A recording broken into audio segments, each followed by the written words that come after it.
और नेपाल में जो तस्वीरें देख रहे हैं वो बवाल की तस्वीरें। इस समय हमारे साथ नेपाल से पत्रकार अनुराग अनंत जुड़ गए। अनुराग, ये जो प्रदर्शन हो रहा है, आगजनी हो रही है, तोड़फोड़ हो गई है, अभी क्या स्थिति है वहां पर?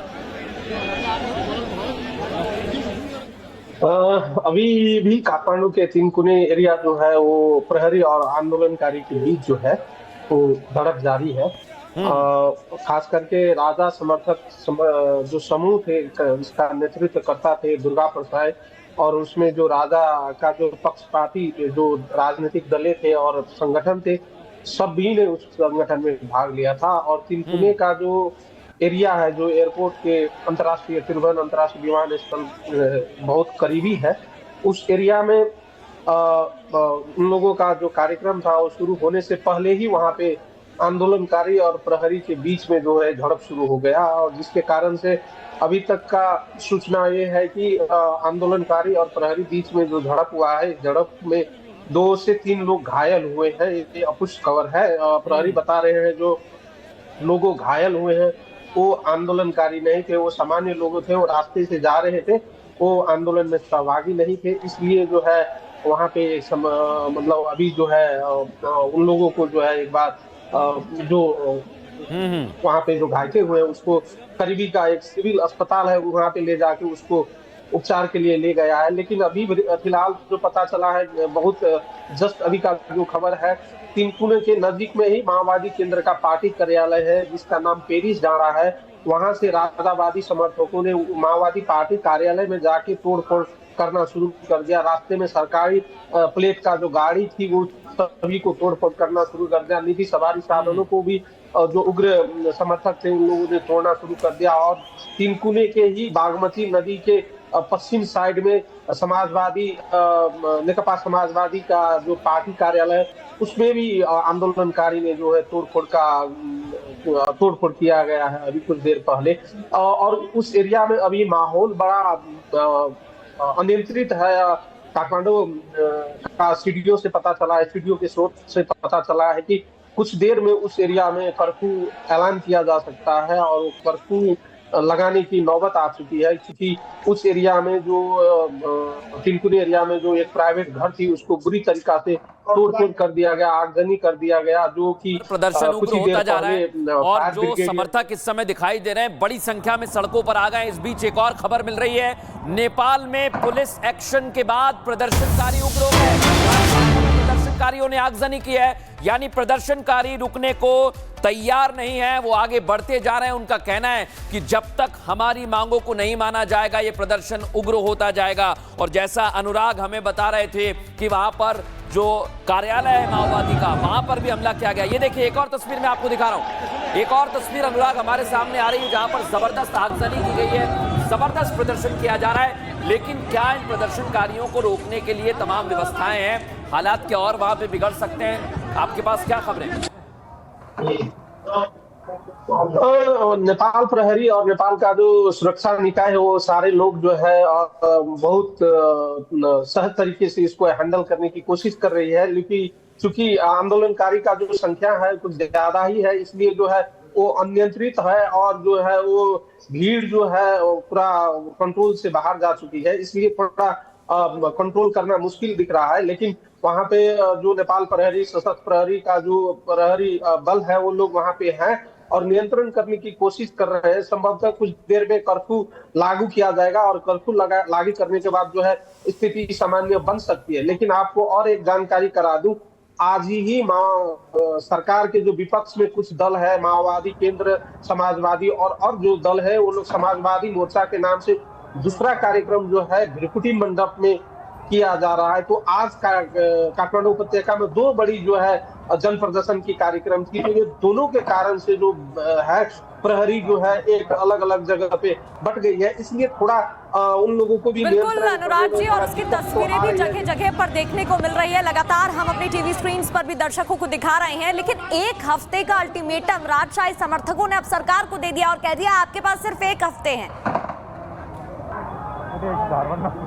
अब ये राजनीतिक बातें तो है, जो आंदोलनकारी है वो सरकार को अल्टीमेटम देना वो स्वाभाविक है। और चूंकि नेपाल में राजा के पक्ष का जो लोग है वो लोग नेपाल में राजा सहित का हिंदू राष्ट्र लाना चाहते हैं और उसका पिछले समय जो सरकार का डिलीवरी का जो प्रॉब्लम थी उससे आम जनता में असंतुष्टि बढ़ी हुई है। उस असंतुष्टि का जो है भीड़, उस असंतुष्टि में जो लोग शामिल हैं वो जो है अभी का इस जन प्रदर्शन में सहभागी हुए, बात ठीक है, लेकिन जिस तरीका से आंदोलन नियंत्रण से बाहर जा रही है सरकार, मुझे लगता है जो सख्त इस पे जो है नजर बनाए रखी है और सरकार बहुत बड़ा कदम चालने वाली है इस आंदोलन को लेकर। और नेपाल में जो तस्वीरें देख रहे हैं वो बवाल की तस्वीरें। इस समय हमारे साथ नेपाल से पत्रकार अनुराग अनंत जुड़ गए। अनुराग, ये जो प्रदर्शन हो रहा है, आगजनी हो रही है, तोड़फोड़ हो गई है, अभी क्या स्थिति है वहां पर?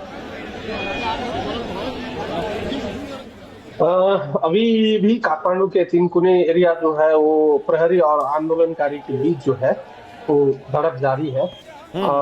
खास करके राजा समर्थक जो समूह थे, इसका नेतृत्व करता थे दुर्गा प्रसाद, और उसमें जो राजा का जो पक्षपाती जो राजनीतिक दलें थे और संगठन थे, सभी ने उस संगठन में भाग लिया था। और तीनकुने का जो एरिया है, जो एयरपोर्ट के अंतर्राष्ट्रीय त्रिभुवन अंतर्राष्ट्रीय विमानस्थल बहुत करीबी है, उस एरिया में उन लोगों का जो कार्यक्रम था वो शुरू होने से पहले ही वहां पे आंदोलनकारी और प्रहरी के बीच में जो है झड़प शुरू हो गया, और जिसके कारण से अभी तक का सूचना ये है कि आंदोलनकारी और प्रहरी बीच में जो झड़प हुआ है, झड़प में 2 से 3 लोग घायल हुए हैं। ये अपुष्ट खबर है। प्रहरी बता रहे हैं जो लोग घायल हुए हैं वो आंदोलनकारी नहीं थे, वो सामान्य लोग थे, वो रास्ते से जा रहे थे, वो आंदोलन में सहभागी नहीं थे। इसलिए जो है वहाँ पे मतलब अभी जो है उन लोगों को जो है एक बार जो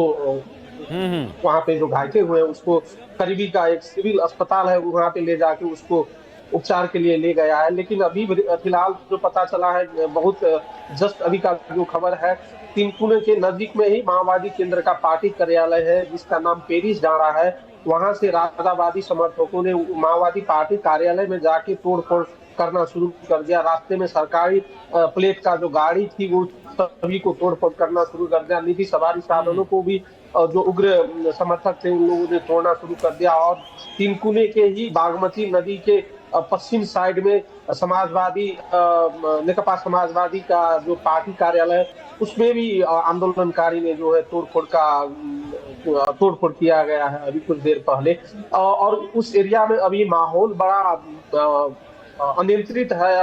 काठमांडू का सीडीओ से पता चला है, सीडीओ के स्रोत से पता चला है कि कुछ देर में उस एरिया में कर्फ्यू ऐलान किया जा सकता है और वो कर्फ्यू लगाने की नौबत आ चुकी है, क्योंकि उस एरिया में जो तीनकुनी एरिया में जो एक प्राइवेट घर थी उसको बुरी तरीका से तोड़फोड़ कर दिया गया, आगजनी कर दिया गया, जो कि प्रदर्शन उग्र होता जा रहा है। और जो समर्थक इस समय दिखाई दे रहे हैं बड़ी संख्या में सड़कों पर आ गए। इस बीच एक और खबर मिल रही है, नेपाल में पुलिस एक्शन के बाद प्रदर्शनकारी उग्र हो गए।